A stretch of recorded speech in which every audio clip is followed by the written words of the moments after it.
Tonton terus News TV dan news.co.id agar tidak ketinggalan update berita terbaru dari kami.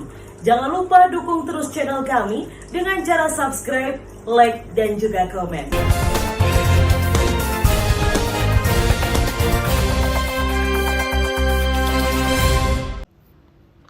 Kecelakaan yang terjadi pukul 02.34 dini hari terekam CCTV. Mobil Toyota Avanza Nopol AG 1461WS yang dikemudikan Kus Cahyo, warga Jalan MT Haryono, Kelurahan Ploso, Kecamatan Kota Nganjuk, Jawa Timur, menabrak Tugu Jaya Stamba yang ada di Simpang 4, Jalan Ahmad Yani, Kota Nganjuk.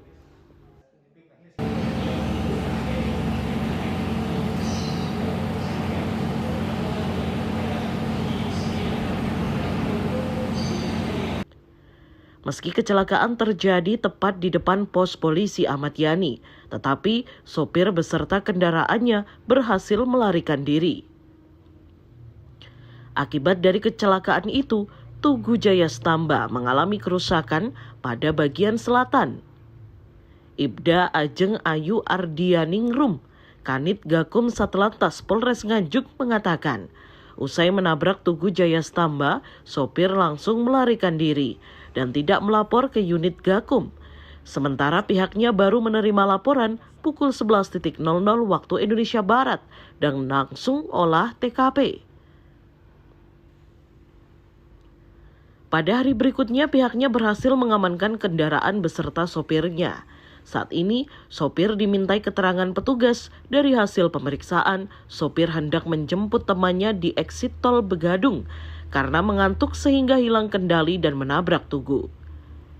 Barang bukti mobil Avanza warna hitam saat ini diamankan di unit Laka Lantas.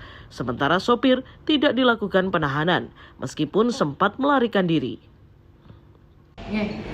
Kejadian laka yang mengakibatkan kerusakan material di Tugu Jaya Stamba, kejadian pada hari Senin tanggal 10 Oktober. Sekiranya sesuai dengan CCTV yang ada, kecelakaan itu terjadi di pukul 2:34. Kami menerima laporan sekitar pukul 11 ya, sekitar pukul 11. Kemudian setelah menerima laporan tersebut, unit Gakum langsung bergerak menuju TKP, melakukan olah TKP, menelusuri hal-hal yang menjadi bukti atau petunjuk untuk menemukan barang bukti atau unit mobil yang terlibat kecelakaan. Kemudian kita berhasil menemukan di pukul berapa, Pak? Sekiranya di pukul 14 Ibu, hari Selasa. Hari Selasa sekiranya kita sudah menemukan pemilik dengan berinisial K. Yang bersangkutan kita sudah memintai keterangan. Kemudian sampai saat ini hasil tes urinnya menunjukkan negatif, yang bersangkutan bahwa dalam berpengaruh alkohol. Sementara yang berinisial K ini memberikan keterangan pada saat mengemudi sempat mengantuk karena memang pada pukul 2.34 jam segitu dia menjemput rekannya yang berada di exit tol dan rumah bersangkutan itu di Jalan MT Haryono, sehingga melewati Ploso, kemudian di situ terjadi kecelakaan. Sempat melarikan diri dan? Melarikan diri sempat ya, dugaan melarikan diri karena apa? Hingga Selasa yang bersangkutan sama sekali tidak ada melaporkan kejadian ke kami. Jadi melarikan diri bersama mobilnya waktu itu? Ya, bersama mobilnya. Apakah sudah dilakukan tes urin dan? Sudah tes urin, kemudian hasilnya negatif. Jadi laporan sementara yang masuk ke saya memang dugaan dari yang bersangkutan adalah mengantuk. Di dalam mobil berapa orang dan? Untuk di dalam mobil satu Dari CCTV pun juga termonitor di dalam mobil itu hanya 1 orang. Mungkin ada faktor lain dan jalan gelap atau bagaimana gitu dan di lokasi kejadian. Sekiranya jalan gelap enggak ya, yang kita tahu adalah Ahmad Yani itu ruas jalannya besar, kemudian penerangannya juga cukup. Cukup. Mungkin perlu di Jaya Stamba itu ada lampunya dan di titik-titik itu. Lampu Taman penerangan gitu kan.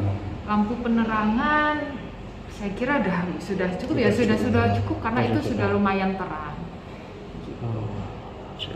Kalau pasal yang disangkakan terhadap pengemudi ya? Iya, sampai saat ini pengemudi diduga melanggar pasal 310 ayat 1 Junto 312 nomor 22 tahun 2009 tentang LLAJ. Adakah ancaman hukuman dan?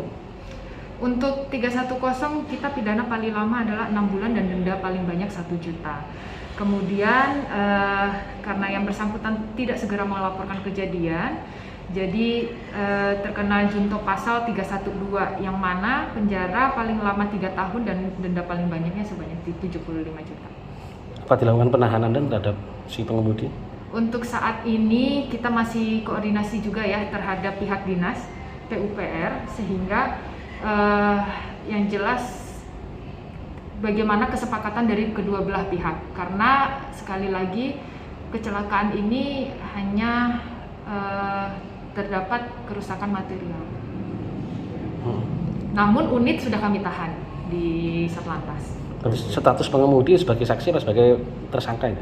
Untuk saat ini masih ya tersangka. Tersangka. Sementara Kusumo, pegawai Dinas PU Perkim, saat di kantor Satlantas mengatakan pihaknya sudah melakukan upaya damai dengan ganti rugi sebesar 2 juta rupiah. Pak, dari dinas mana Pak Kusumo? Dinas PRKPP, Perumahan Rakyat Kawasan Permukiman dan Pertanahan Kabupaten Nganjuk. Ke Lantas Polres Nganjuk ini dalam rangka apa nih Pak? Untuk menindaklanjuti hasil dari penyidikan penabrakan Tugu Jaya Stamba. Yang diminta oleh pihak dinas sendiri bagaimana Pak? Kami mengharapkan agar nanti diselesaikan secara kekeluargaan. Kami juga minta nanti dikembalikan seperti kondisi seperti semula. Apa sudah terjadi kesepakatan dengan pengemudinya Pak? Iya. Apa sudah menjadi kesepakatan Pak? Sudah kesepakatan Pak? Sudah. Oh sudah. Hasil kesepakatannya bagaimana? Kami harapkan untuk diperbaiki seperti dengan kondisi seperti semula. Itu yang kami harapkan, tidak ada yang lain. Demikian. Tidak menuntut secara hukum Pak ya? Tidak ada. Terus untuk kerugian ditaksir itu kira-kira berapa ya dari kerusakan itu? Kurang lebih 2 juta. Pak, itu mengingat Tugu itu kalau malam kan sering kadang-kala dimatikan lampu tugunya Pak, sehingga mungkin dari jauh mungkin nggak begitu kelihatan dengan kecepatan tinggi Pak. Mungkin ada inisiatif untuk menambah lampu Pak di tengah-tengah itu? Sebetulnya untuk penerangan jalan sudah didukung oleh PJU di sekitarnya. Jadi itu hanya sebagai lampu hias ornamen sebetulnya, sebagai tanda landmark dari Nganjuk kota. Jadi dari sisi penerangan tidak ada masalah Pak? Tidak ada masalah. Mungkin perlu Pak melakukan pengkajian terkait adanya laka ini Pak, supaya mungkin ada perubahan untuk penerangannya atau bagaimana gitu mungkin Pak. Yang perlu dievaluasi lah. Sudah sesuai dengan spesifikasi yang sudah ada. Demikian, tidak ada tambahan perubahan. Jadi tidak ada evaluasi untuk kecelakaan ini biar tidak terjadi kecelakaan lagi tuh Pak? Sampai saat ini belum ada perintah dari atasan, demikian juga dari pemerintah daerah. Pihaknya berdalih laka tersebut bukan karena kurangnya penerangan jalan, sebab penerangan sudah cukup. Pihak dinas mengaku sudah ada kesepakatan dengan pelaku dan bersedia mengganti rugi kerusakan tugu tersebut. Haryadi Suwandito, N News TV.